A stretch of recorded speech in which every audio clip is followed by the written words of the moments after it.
Otep à tous, bien-aimés frères et sœurs, pourquoi les Occidentaux s'acharnent sur Poutine concernant la mort d'Alexei Navalny, un Russe qui est mort en prison selon le gouvernement russe, les autorités russes, mais les Américains, les Européens, ils accusent Poutine et ils vont punir Poutine pour ça. Et pourquoi? Comment pouvez-vous expliquer ça? Combien de gens meurent aux États-Unis? Combien de gens meurent en France, en Allemagne, en Grande-Bretagne, partout en Europe, dans les pays de l'OTAN, du G7? Combien de gens meurent? Est-ce qu'ils ont prononcé, engagé des sanctions contre les autorités de ce pays, les présidents de ce pays? Non. Pourquoi Navalny? Pourquoi? C'est qu'il y a quelque chose. Il n'y a pas de fumée sans feu quand même. En fait, Navalny, c'était le joker de l'Occident pour gérer la Russie quand les carottes seraient cuites. Qu'est-ce que je veux dire par là? Alors, bien-aimés frères et sœurs, vous avez tous entendu, lorsque la guerre s'est déclenchée en Ukraine, ce que Vladimir Poutine appelle une opération militaire spéciale pour dénazifier, démilitariser et puis rendre neutre le pays qu'on appelle l'Ukraine pour la sécurité de la Russie. Quand ça s'est déclenché, on a vu toute une batterie de sanctions qui a suivi. On est à près de 18 000 sanctions. Pas plus tard qu'il y a 2-3 jours, le président Joe Biden a présenté le discours, le fameux discours sur l'état de la nation. Au cœur de ce discours, c'était la mort de Alexei Navalny. Et le président Biden a pris des sanctions, près de 500 nouvelles sanctions contre la Russie, à cause de la mort d'Alexei Navalny. Joe Biden dit, il faut punir Poutine pour ça. Oh, combien de milliers de personnes meurent en Russie chaque jour. Pourquoi ce Navalny-là seulement? Ce que vous voyez avec les agitations d'Emmanuel Macron et de l'Union européenne, Ursula von der Leyen l'a dit.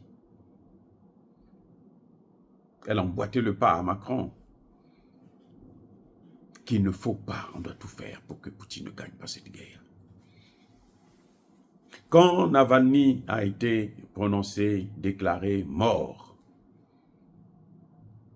en moins de 2 heures, donc la minute qui a suivi là, les capitales occidentales ont commencé à désigner le coupable, à dire que c'est un empoisonnement. C'est Poutine qui l'a empoisonné. C'est ceci. Et tous, il n'y a aucune puissance occidentale, aucun pays de l'OTAN qui a ne serait-ce que nuancé les choses. Non, tous avaient le même langage. Poutine l'a assassiné, Poutine l'a tué, Poutine l'a... Tous, jusqu'aux États-Unis. Et ça s'est passé en moins de 2 heures. Donc, dès qu'on l'a prononcé mort, les 15 minutes qui suivaient, alors le balai diplomatique des accusations. Sans enquête, hein. Moi, je n'ai pas vu une enquête. De toutes les façons, ils ne peuvent pas mener une enquête depuis leur pays. Bon, peut-être que comme ils ont les satellites, ce sont les satellites qui ont vu à quel moment on l'a empoisonné et tout. Mais ils n'ont qu'à nous montrer les images, nous donner la preuve. Chez eux-mêmes, ils disent que ce sont des états de droit. Quand on est dans un état de droit, le doute est au bénéfice de l'accusé. Vous ne pouvez pas accuser quelqu'un tant que la justice n'a pas fait son enquête, tant qu'il n'y a pas l'établissement de preuves. Vous affirmez, vous ne nuancez même pas, vous ne posez pas des questions, vous affirmez. Entre-temps, à Londres, là, il y a un prisonnier qui est en train de mourir parce qu'il aurait donné des informations concernant les États-Unis d'Amérique. Et une procédure a été engagée contre, pour que ce type-là puisse être amené aux États-Unis, jugé, et il risque au moins 75 ans de prison.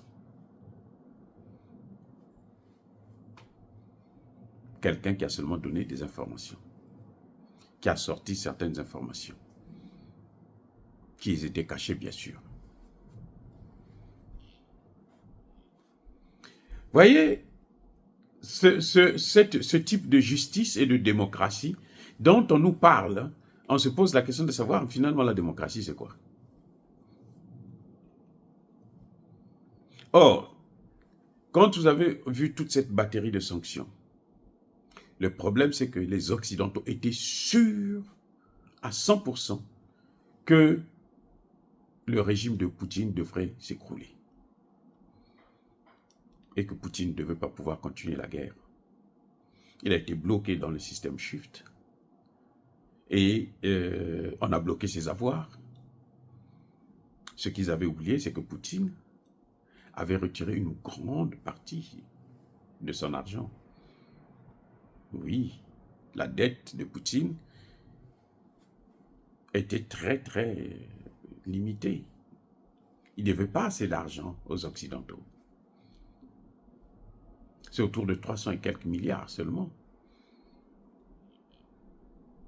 Donc, il s'était arrangé pour retirer tout. Et ce qui est pire, c'est que la Russie avait déjà son propre système SWIFT, qui a un autre nom, certes. C'est, je crois, Mir ou quelque chose. Et donc, il peut faire des transactions à partir de son système bancaire à lui.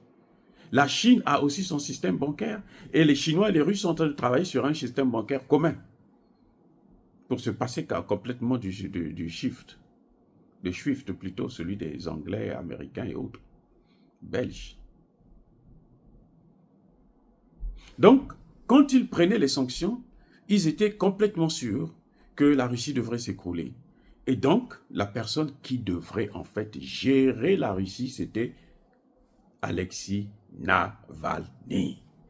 C'était leur joker.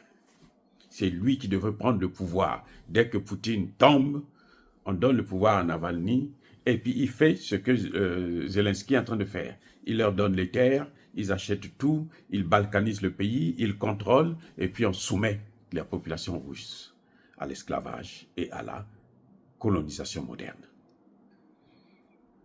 C'est pour ça que la mort de Navalny a soulevé beaucoup de tollé, d'inquiétude, de regret. Parce que, là encore, ils ont échoué dans le projet qu'ils avaient. Pour trouver quelqu'un comme Navalny, ça ne va pas être facile. En Russie, on ne le considère pas comme un opposant, on le considère comme un simple blogueur. Mais en Occident, c'est un opposant. On en a fait un opposant parce que c'est à lui qu'on devrait remettre les clés de la Russie afin qu'il puisse détruire, les aider à détruire la Russie au nom d'une certaine démocratie que eux, ils allaient mettre en place. Il n'y a pas de fumée sans feu. La raison est là. Oh, bien-aimés frères et sœurs, dire cela s'incitait à la haine ou à la violence, non. Yaba Kolervé, Yamalem. Soyez bénis, abondamment bénis par le Dieu des Kémites et par nos ancêtres angélisés.